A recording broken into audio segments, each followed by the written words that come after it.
If you had one advice for somebody thinking about getting into ultracycling, what would it be? Just do it.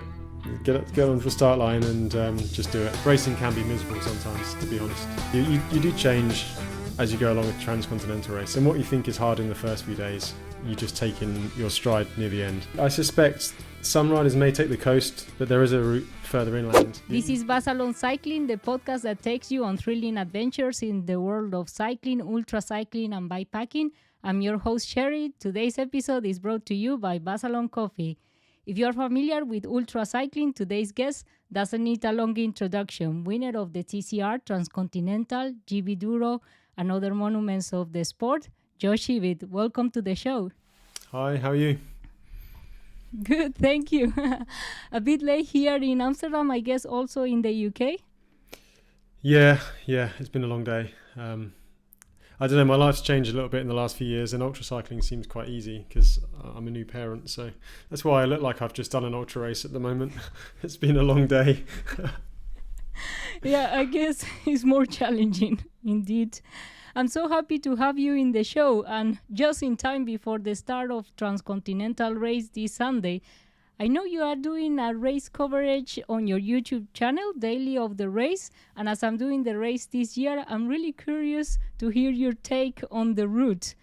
And for those of you who are not familiar with Josh Ibbett's YouTube channel, you should check it out for the daily race updates.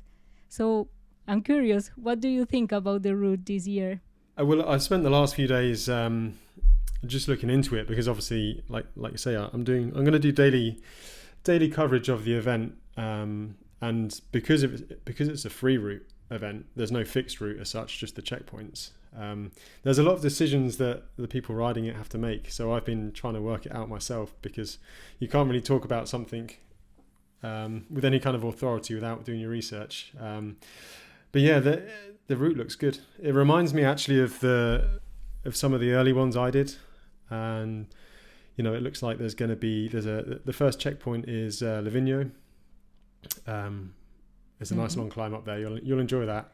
But then you're right in the middle of the Alps. I suspect one of the options will be to cross over the Stelvio Pass from the Bormio side. But so the first TCR I did in 2014, which was the second edition, the checkpoint was on top of Stelvio. And I've ridden that a couple of times. It's a beautiful pass, but it's tough. And then it's the second checkpoint is in Slovenia somewhere. I can't remember the name of the place. But again, when my first tour, actually, before I ever raced the Transcontinental Race in 2013, this was when that was the first edition ever, and I was too scared to do it in 2013. But I watched it, and then after the race, I was like, right, I need to try and do this, and I decided I'd ride. I got a flight to Ljubljana in Slovenia. Basically, it was 1,000 miles away, and EasyJet flew there, so it was quite cheap. And the idea was I'd ride home and see if I could actually do it. So I rode past all of that area as well, past Lake Bled, and I think you'll be going in a similar way. And then the two TCRs I did in 14 and 15 ended up going down the coast of Croatia. And I suspect some riders may take the coast, but there is a route further inland. But yeah, it's going to be interesting. In Albania, there's a checkpoint. I think it's checkpoint 3. I can't remember the name of the place again. I'm really bad at names. But yeah, it's Albania's a fantastic country to ride in. Well, just the culture. It's just alive. I remember 2014, the first time. I'd never really been out of Western Europe. And I was really kind of worried about what it was going to be like there, and you hear like horror stories about how bad it was in Albania, and the roads are terrible, and you know, all this stuff. And I got there and I just loved it so much.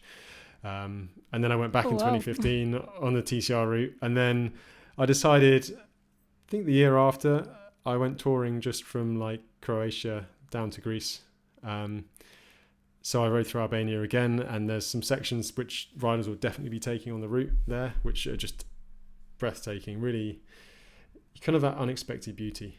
And then all the riding through Greece is beautiful and tough. So it's a fantastic route. It's going to be very hilly at the end. But yeah. Yes, I can imagine that. You'll love it. Um, I'm sure. I'm not. Yeah, I think I will suffer a bit on this gravel parcours. Oh, yeah, but it won't be too bad. By that point, you'll be so used to anything that your kind of perception of what is hard changes. You do change as you go along a transcontinental race. And what you think is hard in the first few days, you just take in your stride near the end, and you'll be fine. It's the same for everyone. Yeah. But I noticed, like you mentioned, you participated in TCR twice. So the first edition you came in and ended up second place. So and then you went on again to win it. What do you think make the most difference in the two different editions? Well, I knew what I was Is doing. the route, preparation, or experience? Experience, I think. I thought I knew what I was doing in the first. Well, it was the second edition of the race. It was the first time I did it.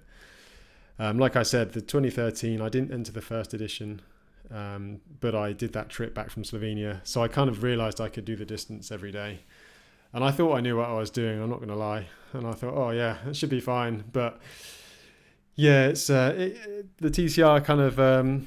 It can catch up with you. And I learned a lot of lessons in 2014, about myself and pushing the sleep and, riding through like Southern and Eastern Europe. But I finished in Istanbul because at the time it was London to Istanbul in 2014. Mm-hmm. And then I kind of went home and I thought about it. And I was like, well, actually, I wasted a lot of time. I made a lot of mistakes. But if I hadn't have made those mistakes, then actually I wasn't much slower than the winner. So I knew in my head that if I got it right, I could probably be very close. So, yeah, I went back in 2015 a lot wiser, and it worked, which is quite nice. I don't know if I could win it now, though, mind you. It's that was very early days. It's a whole different sport now. That's why I have to talk about it, not race it. But do you think the sport has changed a lot, or the transcontinental race has changed a lot since you started? I mean, you are very experienced. You went on to race other ultra races, one of the very challenging ones like Tour de White. I don't know. I'm curious to hear your take on this. Both. I mean, so I did the very, one of the very early ones. So the sign on year 2, even the 2 I did, I started in 2016 as well. So I've been at 4 starts because I went as a tourist once. But the first start in 2014 started on London Bridge. And the sign-on was basically me turning up half an hour before the start and getting my tracker off Mike Cool out the boot of his car. And I didn't have any money for the deposit, but he said, oh, it's okay, I know who you are. Just make sure you don't lose it and give it back at the end. And, there weren't any banned roads, really. Mm-hmm. There wasn't all the details and all the information out there. There wasn't like a resource map which said you can't ride this road, you can't ride that road, or, look out for traffic.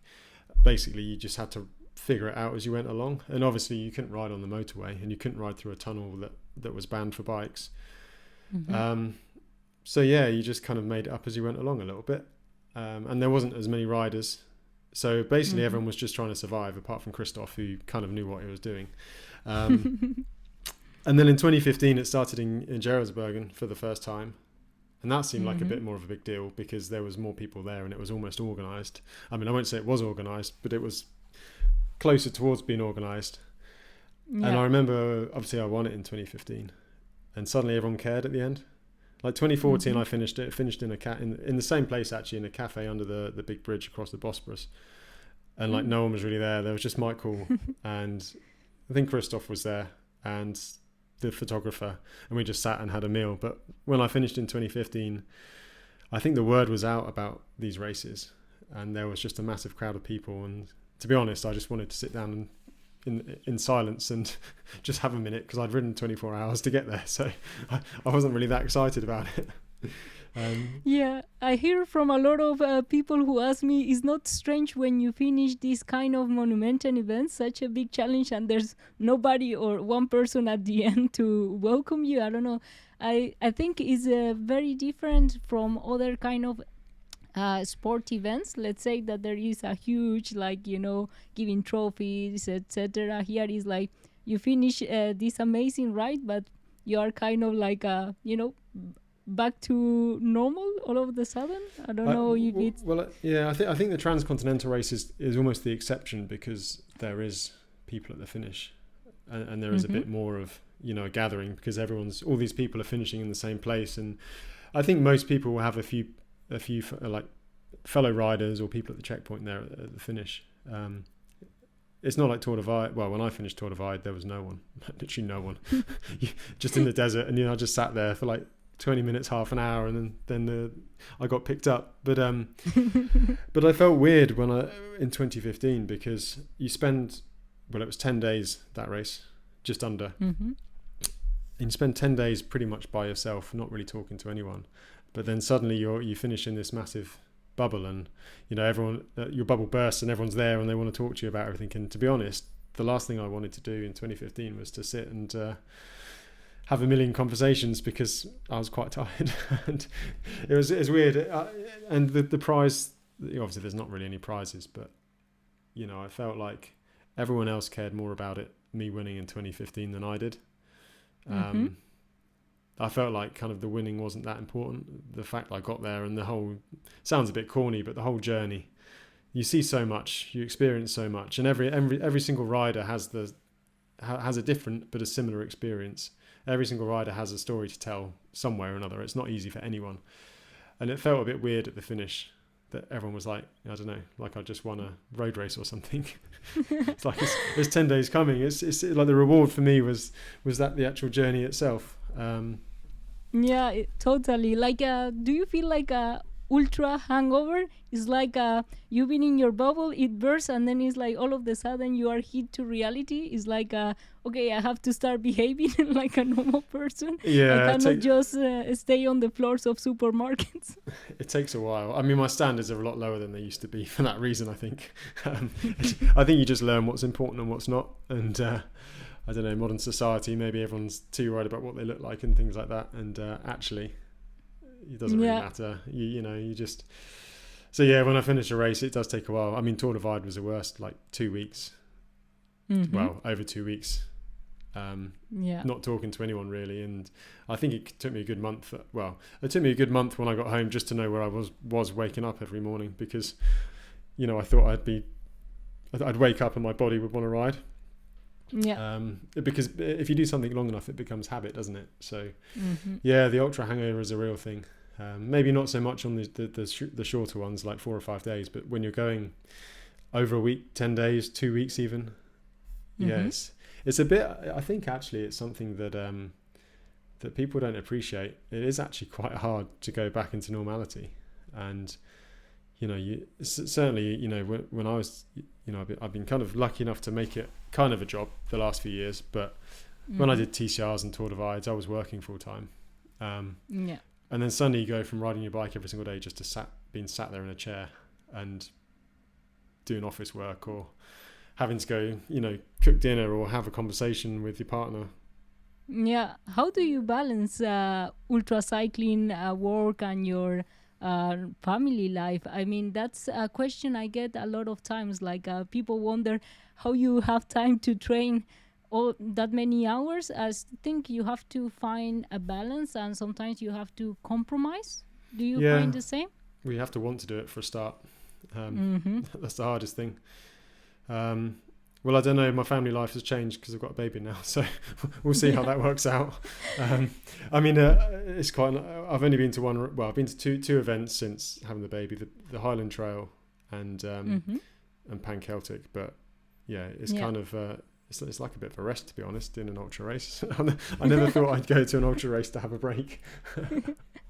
Well, you get used to sleep deprivation having a baby. I think that's a good training. Yeah. Well, everyone says that, it should be fine because you're used to not sleeping. But then I point out that when I'm on a race, I choose when I don't sleep, and you don't get that luxury when you're when you have a baby screaming. But to be fair, she's not too bad. How do you choose the races? I'm curious because you've done so many events. I think you've done some of the bucket list ones, but now, what drives your decision to sign up for an event? Travel, basically. It's a good excuse to go traveling. Quite often I'm not so fussed. Well, certainly now I'm not so fussed about race results. It's just seeing somewhere cool And race results are nice, but it's so hard to win nowadays. There's so many fast people. You can't pin everything on a race result. So I'd rather go somewhere and explore the world. So I'm going to Kyrgyzstan in a few weeks for the Silk Road. Oh, wow. I've never been there before. I don't know what to expect, and that's exciting. So yeah, I mean, the world's a beautiful place, and I quite like to see as much of it as I can. So that's kind of the main thing now. There's a few events and places I like to go. Going to Japan in October. Oh wow, that's my dream. Yeah, well, the Japanese Odyssey is an event that goes the length of Japan. It's not really competitive. It's more of a big audax. It seems like a good excuse to go. I mean, and then there's a few other events. Actually, I quite like to go to Colombia. There's a few events out there. Transcordilleras. Yeah, you know it.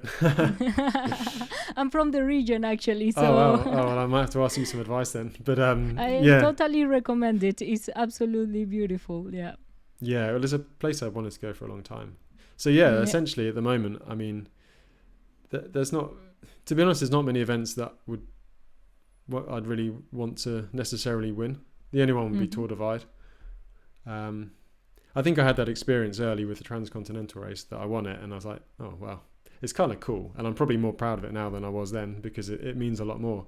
But I didn't cross the line. It's not like you're winning a Tour de France sprint and you cross the line full of adrenaline, with your arms up, and it means everything, because actually, like I said, it was the whole journey behind it, and the whole personal emotional journey, which, well, I'm sure you'll find out in the next few weeks. It's a lot more rewarding than just winning this race. Especially when everyone else finishes too, because you get there and you're talking to all these other riders, and they've had the same experience, and you almost feel a little bit guilty for winning it and getting all the plaudits, because everyone's done the same thing, and it's easier to do it faster than it is to do it slower. Indeed. And for example, I know you've done some bikepacking around the world, right? And so I wonder, what's the difference for you between bikepacking and ultracycling? Why ultracycling instead of bikepacking the same route, let's say? What is the thrill of the race? Well, I like both, to be honest. And to be honest, I probably prefer bikepacking. Basically, bikepacking is you sleep more and you sit down and have lunch. Ultracycling, you just keep moving and don't sleep very much. But yeah, I guess I love both. To be honest, I think my favourite type of, cycle travel is lightly loaded, doing long distances, riding all day, and then trying to find some hotel or something, sleep overnight, have a good meal at lunch, or maybe stay in a tent if it's nice and warm. Racing can be miserable sometimes, to be honest, but you see a lot of stuff, and especially on the Transcontinental Race, I think I averaged 260 odd miles a day, or maybe more. And for 10 days, you see a lot of stuff in a short amount of time. And actually, the reason I've been back to Albania touring and down the coast of Croatia touring was because I thought, I actually want to do this slower and enjoy it more. So yeah, it's good to see a lot of places very quickly, and then you can always choose to go slower afterwards. Yeah, exactly. And the way you remember them are quite different, no? Because you are in places you wouldn't go at certain times. It's like sometimes it's like I would never have gone to the desert in Spain for the sunrise. And then I was like, wow, that was one of the most magical moments I ever had. I was 100%. Like, wow, that's incredible. I like that as well, and because you are pushing yourself, well, you find out a lot more about yourself and what you can do.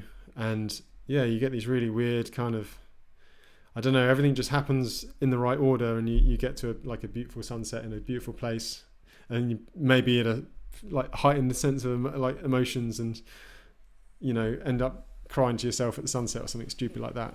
It kind of makes sense when you're there, but if you're listening to this and haven't done an ultra race before, you probably think we're just mad. Yes, you should do it. It's a life experience. I would say it's life compressed in that period of time. It's a roller coaster of emotions, and you find out a lot about yourself and some emotions you didn't know you had hidden inside. Yeah. But it's a bit more exciting than normal. Like when you go back to normal life, like we said afterwards, it's a little bit dull, to be honest. So I think that's why people keep going back and doing these things over and over, even though they complain the whole time they're doing the race. Yeah, exactly. And on those lines, what was your worst and best moment on these races? I don't know.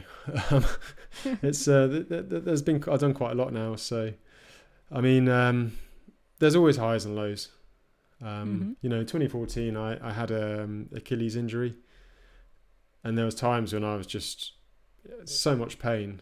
But then, to be honest, I think if I'd had a smartphone, I probably would have scratched in 2014, but I didn't know where I was half the time. So all I could do was follow the line on my GPS. But I was going to scratch a number of times. But then I learned, you know, I had no choice. I had to carry on. I didn't know where I was. And then you get better. And the lows are really low, but then the highs are really high. And I think that was the biggest takeaway from 2014 in the TCR, was that afterwards I thought about it. I was like, well, I was really hysterically happy, and then I just emotionally drop off a cliff and, you know, be crying down the phone to my mum. You know, and that happened a few times. And then I kind of thought about it. I was like, well, actually, if I'd have just, you know, it wasn't so bad if you just take a step back and mentally try and be a bit stronger. Or you know, it's like a massive sine wave. You're going up and down, but if you can flatten it off and just be consistent and manage your emotions more than anything, and your energy levels, you know, I kind of made that connection between energy levels and emotional levels. You know, if I was really sad and tired, I'd feel a bit down, but then funnily enough I ate something, and then an hour later I'd be motoring. And it was just learning those connections. And I think I made the connections after the 2014 race, and I thought about it and thought about the mistakes I made, or the mistakes I thought I made. And I just kind of thought, well, actually I can kind of, that's one thing I can control, is me. You know, there's all this other crazy stuff going along. You can't control the conditions or the traffic or the state of the roads or the wind or anything like that. But you can at least control your mind and your body. And I think I just found a way of doing it. And it worked quite well in 2015. It doesn't always work that way, mind you. I totally agree with that. It's the experience of knowing how your body works. I find the same when I had my most emotional moments is because I was having my dip of sleep, and it was like a clock. It's like at that time I get it, and it feels like my whole body is collapsing, like I'm dying for 2 hours, and all of a sudden a switch flips and I'm back on. So it's just knowing your body, knowing yourself, and you learn so much with every event. Yeah, I mean, and you can like transfer that into real life as well. I mean, I've learned a lot about myself, you know, just doing these silly races, and then you get into the real life world, and even if it's something stupid, like you can't concentrate at work, or you're tired at work, and you sort of go through the checklist. Well, am I too tired? Have I drunk enough? Am I hungry? Is it too hot? Or would I rather just be riding my bike? And I realised I'd rather be riding my bike. yeah, exactly. Yeah, you can overcome everything after an ultra race. Yeah, I think. And I'm curious, do you have any advice for those venturing into Eastern Europe? I heard there's a lot of issues with dogs. Do you have any tricks? I mean, there's a lot of that's the annoying thing about Transcontinental Race, and I fell for this in 2014. You hear these horror stories, you know, the dogs are going to rip you apart, or you know, the people are terrible, the road drivers are so dangerous. It's fine. It's like everyone's human, you know. It's I find the further east you go, the friendlier people are. Like everyone's really happy and welcoming, and if you kind of go in open-minded, you'll be fine. There can be dogs, but there can be dogs anywhere. I wouldn't, you know, it's like people getting worked up about bears on the Tour Divide. I mean, to be honest, I'm scared of that too. Well, yeah, but you're not likely to see. Well, 2019 I saw no bears. Last year I only did half of it because I got ill, but I saw 10 bears. But you know, I didn't get eaten alive. It's I think your mind can kind of get scared, or make you build things up that maybe aren't the most important factor. And the truth is, on the Transcontinental Race, it's not dogs you're worried about or anything like that. It's cars. You know, that's the number one thing you've got to be careful of. And you know, the percentage chance of being attacked by a dog versus a percentage chance of, you know, being hit by a car. Like, I know what I'd be more worried about. So I mean, I wouldn't over worry about things like that. Having said that, it's funny how you build these fears in your mind, and then you are more primed during the races. I had that in Transiberica, I heard about an accident with a wild pig, and then I was on my mind every time I saw the sign. Oh my God, I'm gonna crash! And the first night I crashed into a deer. I was like, and then I was like, it was so difficult to overcome that fear after. But I said to myself, okay, forget about it. You choose to be here, and it cannot be every time like this, and you just have to go. It's just take your chances, right? Yeah, so I mean, there's always dangers, but you know that as everything in life, you accept those dangers when you enter the race, you know. And if you don't look properly when you cross the road outside your house, then it's equally as dangerous. I mean, I think you make your own luck in these things, and you know, obviously you do have to be careful, but I think you can build things up. You know, it's human nature, isn't it, to build things up in your head which you're scared about. But some people have hallucinations about yeah, exactly. Well, I know what I see when I'm sleep deprived. But yeah, I mean, Eastern Europe is, to be honest, the race gets started in Eastern Europe. That's when I think it gets really good. And you'll be well, probably the best part of a weekend by then. And a week on the road is a long time. It's enough to change you, and because that's the beauty of these big cross-continent races. Well, transcontinental essentially. You don't get it on Tour Divide as much. That you're crossing so many countries and so many cultures, and the shift is quite gradual.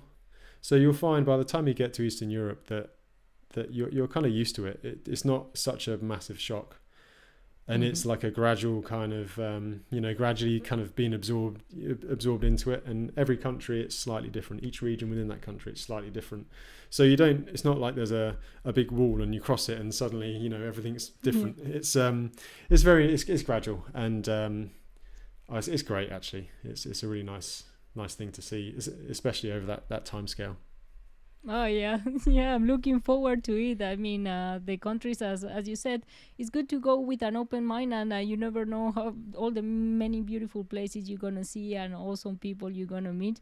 I mean, as you said, sometimes in the more remote places or the unexpected places is where you find the kindest people. So 100%. And also that in races, like it's like a guardian angel just appeared out of the sudden. So yeah, I totally agree. I believe that, you know, humans we're all nice people, really. I mean, the vast majority. You do get a few people who aren't, but you know, people are generally quite nice. And the beauty of riding a bicycle is people, I think, perceive you as being a bit more vulnerable, and so it's a bit more disarming. So it's easier for people to be nice to you. And like, I've never, for some reason, I had this in my head when I was going to certainly Albania. For some reason, Albania was a country that was going to be terrible and I was going to hate, and you know, in 2014, and I got there and I just loved it because people were so warm and welcoming and open, you know. It's it was great, and it really changed my perspective on the world, really.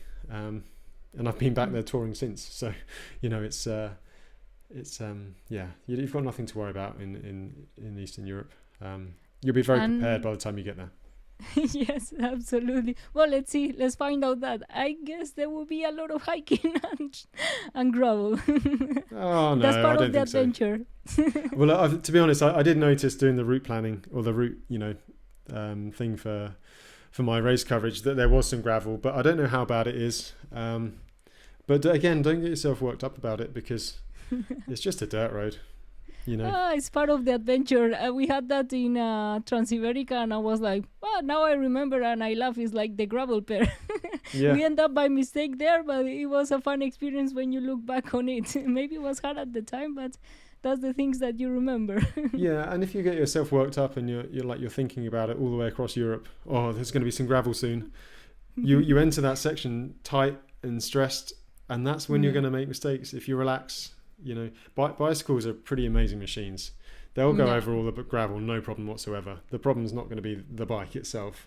It'll be the person riding the bike. So if you're nice and relaxed and open-minded and happy about it, you know, within reason, you know, you should be fine. And I've ridden a couple of gravel roads in that kind of area when I've been touring, and they weren't too bad. I mean, I don't know what they are like in this particular one, but... Yeah. That everyone's got to do it, so I won't worry about it. Yeah, And I'm curious, so you mentioned you're doing Silk Mountain Race and any other upcoming races for this year or next year? What's next for you? Well, yeah, Silk Road is, I fly on the 5th. So that would be the kind of the big one for this year. And then a bit of a break. And then, like I said, I'm doing the Japanese Odyssey at the end of October, which That's is not amazing. It's not really a race. It's more of a big adventure. It just seems like a very good excuse to explore a new country without the pressure of racing, which is quite nice. And then probably not do too much towards the end of the year. Like I said, got a baby now, and I'll be at home looking after it once my partner goes back to I'll say school. She's a teacher. Goes back to work after maternity. Yeah. So I don't quite know what life's going to be like after that. I imagine I'll be very tired still, but just not from cycling. Well, that sounds like the biggest challenge. Yeah. Well, I think I can make it work. But like I said, you've got to be open-minded and try and make it happen.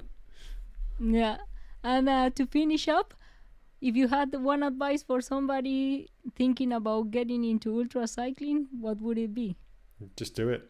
Get on the start line and just do it, because you can sit and think about it and make up excuses as to why you shouldn't do it. But yeah, just go and do it. It's not that hard. It's riding a bike, and you know it's a great experience, really. I mean, all these people now. When I think back to the early days, there was about the first TCR I did in 2014. There was about 50 of us. And now there's about 350 people on the start this year, isn't there? So it can't be that bad if all those people are doing it. So there's no excuse. So you have to go and just try it and see what happens. And if you don't like it, you don't have to do it again. But I don't think that would be the case. Exactly. I totally agree. Just do it, and it's a rewarding experience despite of every challenge you may encounter. Well, thank you so much, Josh, for joining the show today. It's been a pleasure talking to you. And good luck for your upcoming event, Silk Mountain Race, right? Thank you very much. Yeah, and good luck for the Transcontinental Race. I'll be looking out for your dot. See how we get on.